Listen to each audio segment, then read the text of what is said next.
Z schedule सुद्धा घेतलं ते कशासाठी हे मला माहिती नाही. कदाचित निवडणूक आहे त्यामुळे ऑथेंटिक माहिती मिळवायची व्यवस्था आहे.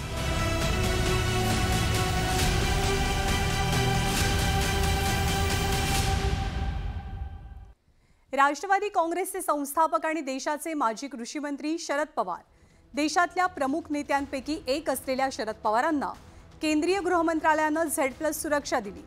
पण शरद पवारांनी केंद्राची ही सुरक्षा नाकारल्याची चर्चा होतीये.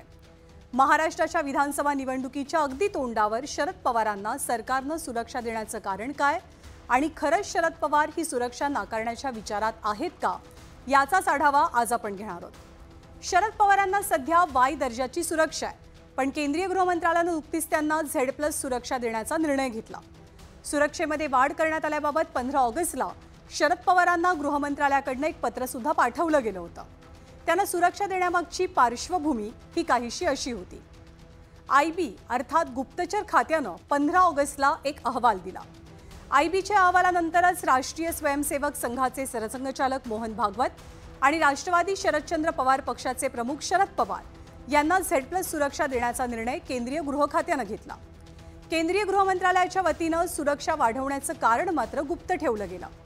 पण गेल्या काही दिवसांपूर्वी पवारांना देण्यात आलेल्या धमक्यांचा संदर्भ यामध्ये देण्यात आलेला होता.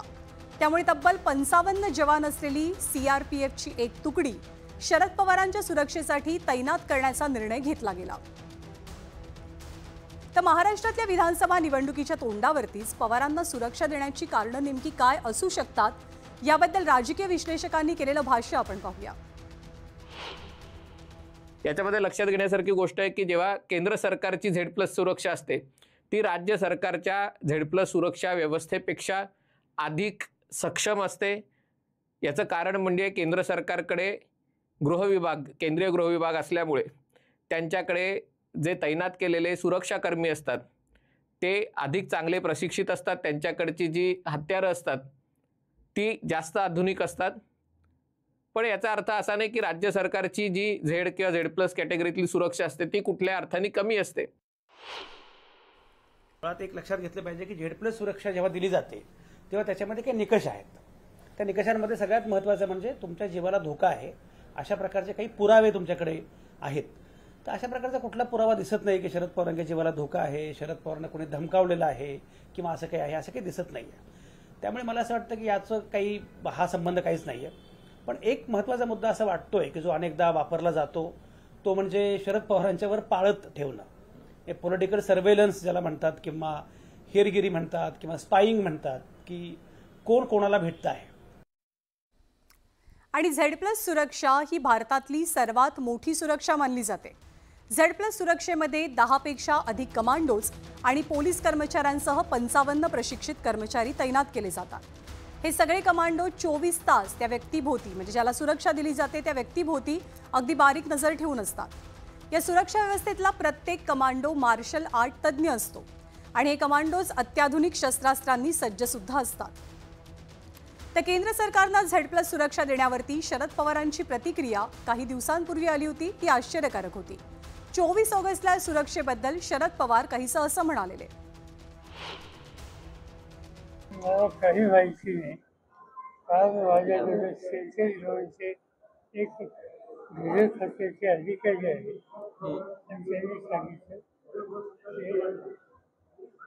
देशामध्ये 3 लोकांच्या संबंधीचा निर्णय केंद्राने झेड शेड्यूल सुद्धा घेतला. ते कशासाठी हे मला माहिती नाही. कदाचित निवडणूक आहे, निवडणुकीमध्ये सगळेजण केलं त्यामुळे ऑथेंटिक माहिती मिळवायची व्यवस्था आहे. आणि झेड+ सुरक्षेसंदर्भात शुक्रवारी म्हणजे आजच शरद पवारांच्या दिल्लीतल्या घरी एक बैठक झाली. या बैठकीत शरद पवारांनी ही सुरक्षा अंशतः नाकारल्याची सूत्रांची माहिती आहे.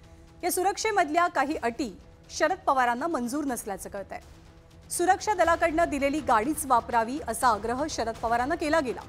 पण शरद पवारांनी सुरक्षा दलाची गाडी वापरण्याचा आग्रह अमान्य केल्याची माहिती मिळते. तसंच घराच्या आत सुरक्षा रक्षकांचं कडं नसावं अशी सूचना शरद पवारांनी केल्याची माहिती सूत्रांकडनं मिळते. तर शरद पवारांच्या दिल्लीच्या निवासस्थानच्या भिंतींची उंची वाढवावी अशी सूचना सुद्धा सुरक्षा दलानं केल्याची माहिती आहे. तर धोका नेमका काय आहे आणि तो कुणापासून संभवतो याची माहिती सुद्धा या बैठकीत शरद पवारांना दिली गेल्याचं कळतंय.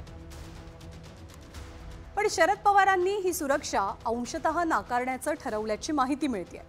शरद पवार ही सुरक्षा नाकारू शकतात का आणि सुरक्षा नाकारण्यामागची कारणं नेमकी काय असू शकतात याबद्दल राजकीय विश्लेषकांचं मत काहीसं असं आहे. शरद पवार या नेत्यांना भेटले हे जे जाहीर होत आहे ना, ते जे सोयीचं आहे ते शरद पवार जाहीर करतायत. असे अनेक नेते आहेत की जे शरद पवारांना भेटतात पण शरद पवार जाहीरच करत नाहीयेत, ते माध्यमांना पण माहिती नाहीये.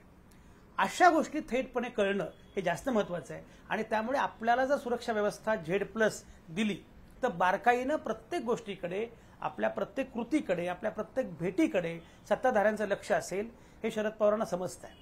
आणि त्यामुळे काही झालं तरी सुद्धा शरद पवारांना आपल्या कृतींचा अंदाज अगोदरच सरकारला येऊ द्यायचा नाहीये, विरोधकांना येऊ द्यायचा नाहीये. आणि म्हणून अशा प्रकारची सुरक्षा व्यवस्था शरद पवारांना नको आहे.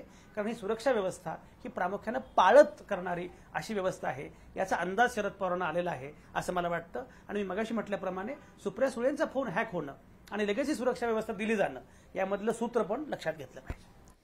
तर महाराष्ट्रात विधानसभा निवडणुकीच्या हालचालींना वेग चढलाय. शरद पवार राज्यभरात दौरे करून त्यांचे विधानसभेचे उमेदवार निश्चित करतात. आणि अशावेळी केंद्र सरकारचं सुरक्षा कवच म्हणजे पवारांनी म्हटल्याप्रमाणे त्यांना कदाचित हेरगिरीचा संशय येतोय. आता शरद पवार केंद्राची सुरक्षा स्वीकारतात की नाही हे पाहावं लागेल.